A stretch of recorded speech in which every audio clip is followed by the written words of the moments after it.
Hi, my name is KarlettaA, and I'm a blogger, writer, and I've got an audiobook and a podcast, which is a audio version of my blog. So I wanted to tell you about today. Today I went to the Queensland State Parliament House. Had an event there. It was a Christmas party for a community service. I have a support worker through, and my support worker visits me twice a week to make sure I've done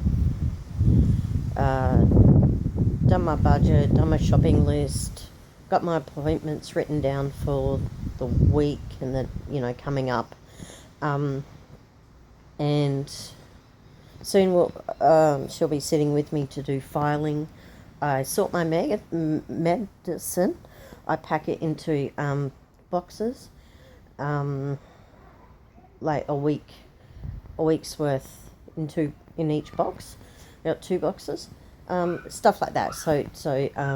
And also to sit with me while I do meal preparation, for those many times when I don't have the withdrawal motivation, ability to do it by myself. So I was at Queensland Parliament House today, and I was looking forward to it. I'm pretty agoraphobic. I just call myself a homebody. I think it's only this year I've called myself agoraphobic, because I didn't really realise how bad it was until this year. So I got to have a tour of Parliament House in Brisbane, near the Botanical Gardens. And it was, there were some really nice parts, there were some really stressful parts, there were periods when I had rapid, extreme mood changes. So I'd go from being interested in something, say the library, which was just wonderful, and then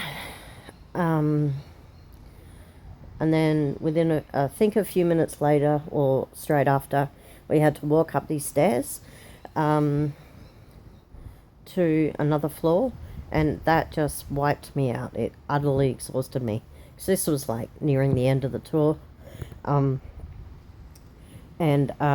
when we got into the next room, which is called, I think it's called the Strangers Cafe or something. Hey, baby. This is Mummy's little baby Poozies. Say hi, Snowy. Hi. He's my little baby. Yeah, so that absolutely wiped me out. Walking up the stairs, and so we got to the cafe restaurant area, and I sat down, and I could not keep my eyes open. So I just sat there for absolutely ages, as the Member of Parliament talked. I'll find out his name and put it in the comments somewhere, or in the file or something in this video. Okay, so possibly he saw me and just that I don't know. So he cut the tour short for my group, and the members of the public went on to do the tour even more. So that was awesome, except I didn't get there's so much anxiety. Like, I think just the people around me, people passing by, and accidentally touching me, and it just absolutely freaked me out. He's playing with his little scratchy. It's new. He likes it. It's made of cardboard. I was not impressed when I got it, I can tell you. Because I was like, I paid like $13 for this. And he likes it, so that's good. But he's going to destroy it in a couple of weeks. Hi, Gemma baby. No, he just wants to sit there.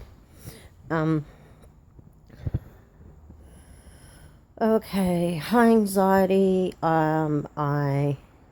Possibly the first thing I did was, because I'm pretty sure I didn't sit down, is I went up to a support coordinator, and I said I could barely speak. So this is what I did. He was talking to someone else, so I stood next to him and put my hand on his arm to let him know that I'm there and that I'd like to talk to him. And then when he looked at me, my processing wasn't working, so I couldn't. In the second before he looked at me, I knew I should wait to see if he's going to just glance at me to check, like, or to communicate that he's still talking. But the second he glanced at me, my processing just, that flew out the window. It just stopped, and I just blurted, well, I tried to say I'm going for a smoke, but it was like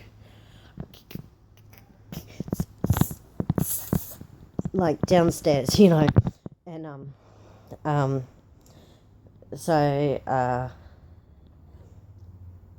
and then thankfully he looked compassionate, and said, I'm taking a few of you down for a smoke. So I was like, oh, thank God. And I said thank you, touched his arm again, and then I think I just walked out of there, went near the elevator to get down to the ground floor, because, you know, you're not supposed to go anywhere there unescorted. So we went down there, and I tried sitting on like this cement thing, part of the fence outside, and it was just so uncomfortable, because it was about, like, I don't know, that big or something, so I couldn't do that. So I just stood, and I had my smoke, and I was just like, I have to sit down, I'm just utterly exhausted. So I did that, and then I walked really slowly, because by this time my legs were feeling really heavy. My hips were kind of tensing up, and yeah, and my back was sore. My lower back was really sore. So I was walking really slowly, kind of like an old woman. And I don't know, it took me about 10 seconds to walk up like 4 or 5 stairs. So got through the security point. Oh, that was really cool. So I was looking at the flags as I was walking towards the front door, and there were 1, 2, 3, 4 flags. So I recognised the Australian flag, the Queensland flag, the Aboriginal flag, and there was this blue and green flag there that I didn't recognise. And so I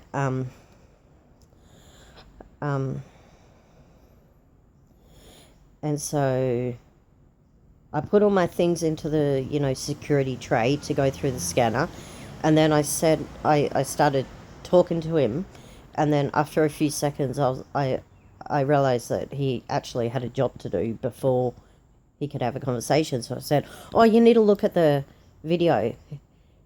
And I don't remember what he said, but I felt like I had to insist, like, look at the video. And then I just stood there patiently until he'd finished doing that. And then I asked him, you know, what's this do you know what this green and blue flag is outside? And he said it's the Torres Strait Islander flag. So that was really cool, because I imagine I learnt it at some point, but I've forgotten. So that was really cool. So that was interesting because when I was outside having a smoke, I couldn't speak. I was like stuttering, stuttering, stuttering. Barely anything could come out. It was just basically air and bits of noise. And then when I was, and then I met the support coordinator. He escorted me to the me and this other lady to the elevator. Yeah, elevator. And he asked if I was okay. I said, yeah, I'm just exhausted. I think I said there's so many people here, and I'm just having multiple mood swings within seconds. So he was just really calm and just had this gentle voice, which was absolutely lovely. Not speaking down to me because he knows, yeah, just gentle, you know. So that was really calming. And then I think after like the second or third topic or question that he asked me, I could only gesture and nod my head. I went mute, which they call selectively mute, which didn't feel like a choice to me, I can tell you that. And yeah, and then I couldn't speak, and so he started talking to the other lady, and then from then I couldn't speak for about, say, at least 15-20 minutes. No, even longer. Because yeah, and so at some point I saw so I lay down, my head on my arms and on my bag, and just closed my eyes and just tried to have like a what do you call it? A wakeful nap where you're awake but you're trying to rest. So I did that. So someone came over, scared the absolute crap out of me. So I was playing music to help me, go back to stasis and calm me down. And if she said something to get my attention, I didn't hear her. So she put her hand on my arm, and I heard a voice. And I jumped because I was scared because, well, it was unexpected and scary. Some random person just touching you. And then she was like, "You okay?" And I was like, "Yeah, I'm just exhausted." And then a few seconds later I went, "Oh yeah, someone came over with another issue," so she left to deal with that. And then I saw my support worker. And she was at this table talking to someone, and I was standing there at the end of the table, like, hoping she'll see me and acknowledge me and let me know that it's okay to sit down at the table. And I was standing there for, I don't know, maybe a minute or 2 minutes. And then finally I said to this guy who was also at the table, I said, "Is someone sitting there?" And I gestured to the seats next to him. And he said something, but I didn't understand what he said because he didn't shake his head or nod his head. So I asked him twice more the last time with my headphones off. And that's when I heard this soft voice say something like, "There's no one there." So I sat down. She saw me and smiled, and I smiled back, and just kind of like acknowledged each other. And then I let her do her thing to continue talking to this lady. I just sat there in silence for quite a while, just listening to my music and just looking at the table, looking around, looking at my hands, glancing at her sometimes, until the food was served.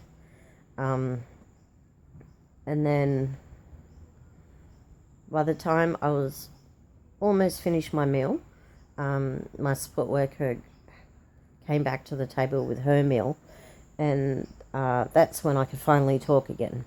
So it had been quite a while, because we were standing in the food line for ages. People were lining up and, they uncovered all the food bowls and everything, taking out food, and then it was like, I don't know, felt like 10 minutes before we actually got served and we were lining up. So, let me see. So, anxiety, exhaustion, pain,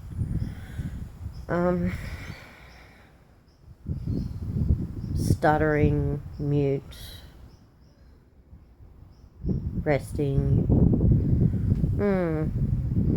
Oh yeah, and then I went home early, because I was like, I think the event was supposed to go till 3 p.m, but I left about straight after lunch, pretty much, so it was like 1 p.m. or something. By the time I was at the nearest bus stop, I think. So the minister did another speech. He's a minister for Green Slopes. We're in December 2018, in Brisbane, Queensland, Australia. And I think he's like the area manager of the service was there as well. And they both did speeches. And then sister in the Autism CRC leadership program, I've discovered the joy of when I want to, instead of like clapping, I shake both my hands like that to, it's means applause in Auslan, I think. I don't know if it's Auslan or international, but definitely in Auslan, sign language.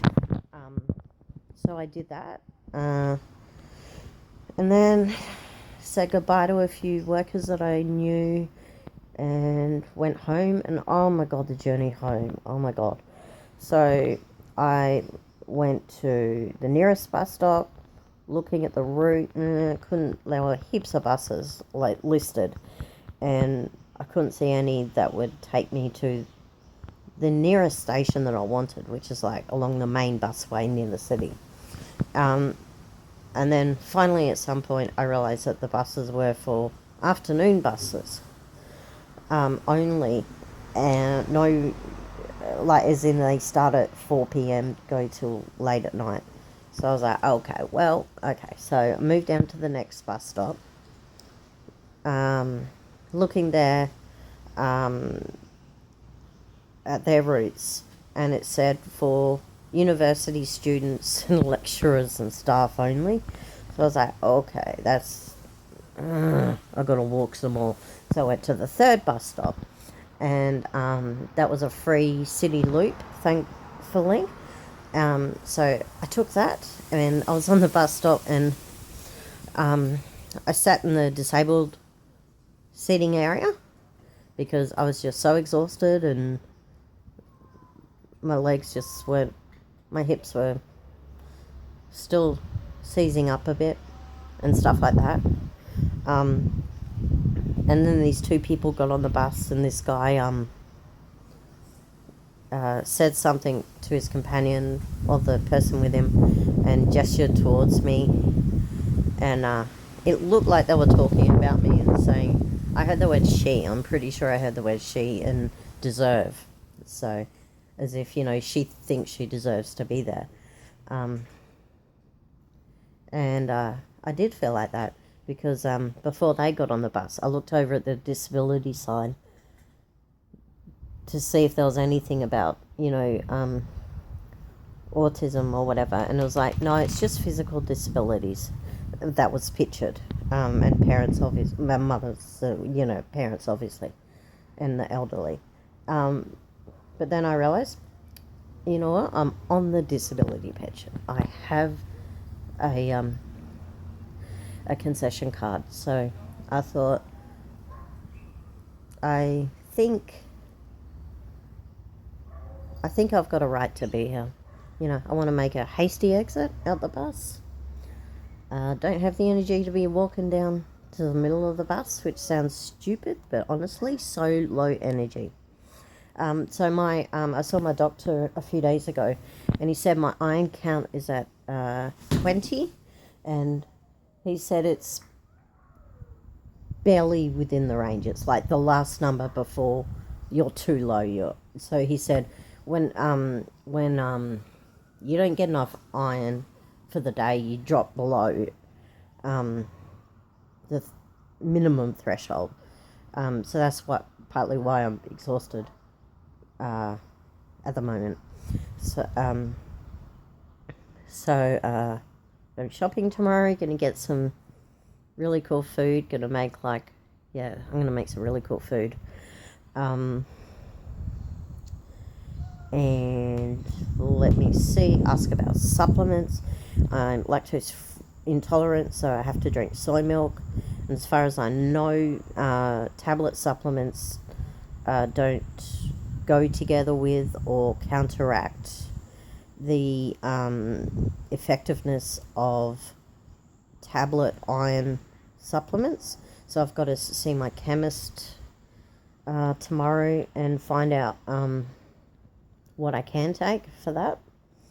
So let me see. So anyway, so the two people look like, it seemed like they were like, she thinks she deserves to be there, and she doesn't. And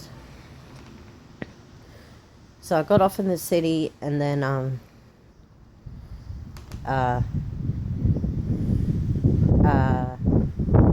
got to one of the big bus stations,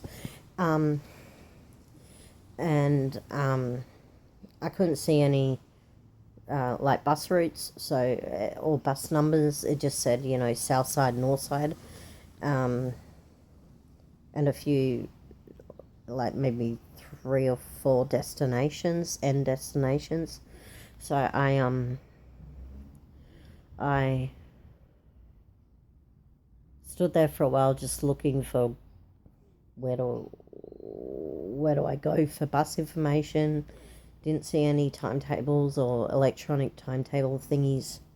I had my phone, but that Transinfo app and the website, they've changed it.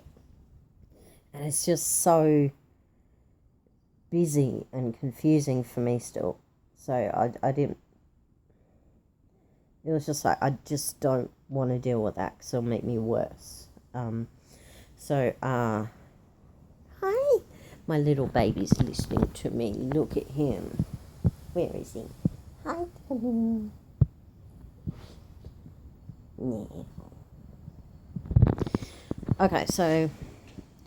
And then when I was in the busway station, I was walking quite slowly, reading pretty much every, official transport billboard. And then I saw something which I don't see very often, so little that I forgot they existed. I saw 2 paramedics with bicycles, and they were sitting down. And I asked them, do they... I was like, oh, this sounds like a really good system. So I said, are you waiting here for an emergency? And they said, no, we just dealt with something. So, so I just said, thank you, and moved on.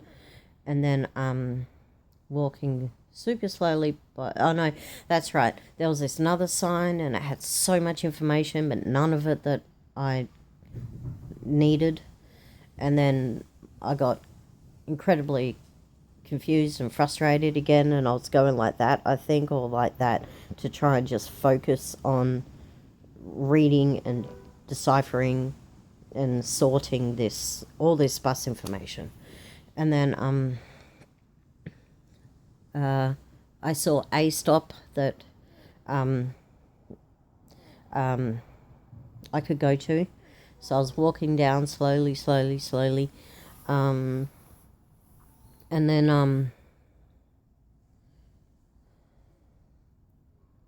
then I saw some liquid. It looked like soft drink or something brown on the ground. And I walked towards it, and went to open my handbag to pull out some tissues to clean it up. And then I saw two people in high-vis vests that worked at the train station by the looks of it. And one of them had, I don't know, some cleaning thing by the looks of it.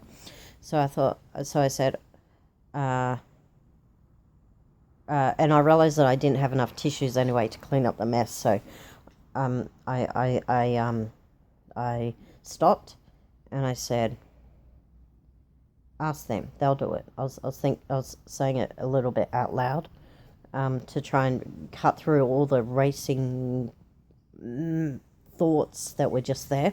So I walked up to them, fully prepared to ask, I got their attention, fully prepared to ask, to let them know about the spilled stuff on the floor. And then when I opened my mouth, nothing. Again, I started stuttering and couldn't speak legibly. So for a while I was like, floor, drink. And so she got the message and she's asked where it was. And then by that time, because I knew she had the message and I could be confident that at least the important thing, she knew the important thing about what I needed to communicate, I was then free to speak normally, which is so weird when that happens. And so I said, yeah, it's about 3 columns down on that side. So, I said thank you, and then I walked onto the bus stop, slowly again, and then caught the bus. Oh my lord! And then I got to the bus station that I knew I had to get a transfer from to get to my house. Bus was late. That was fine, except I was just, a bit of anxiety came up about, did I miss this bus? Is it running late? Is it delayed because of an accident or roadworks? But I was just trying to calm myself. I was going through cycles of really wanting to cry, being utterly exhausted, closing my eyes, and feeling frustrated, and just times of moments of real anxiety. I just kept on looking up at the board every few seconds, or looking at down the road at every bus that's coming, and so mood swings, and then I'd feel fine, and then maybe I'd feel peaceful and I'd feel relaxed, and then the next minute I'd be all anxious again. And then someone came by, and the poor thing, she was running to catch a bus, and this bus stop is the cultural centre in Brisbane, near Brisbane City at South Bank, the tourist destination with Gallery of Modern Art and Queensland Science Centre on the other side of South Bank. And so this lady was racing to catch this bus, which the buses stop anyways, it's too long I think it's way too long to, it's like 4 buses can fit in a row, and then if the bus stops, say at the last stop, they expect everyone to run to catch the bus. Not appropriate for someone like me who's utterly exhausted, has an iron level of 20. And then once it looks like everyone's on the bus, they are on the bus, they drive off and don't even bother stopping at the first bus stop if all of the other buses have gone. So that's a bit frustrating and not very good on a health and safety, personal safety level, because you miss your bus if you can't run, or if you can't run fast enough to get it, or whatever. Let me see. So I got on the bus.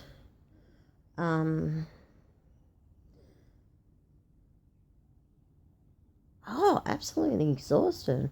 I had my eyes closed for probably half the trip.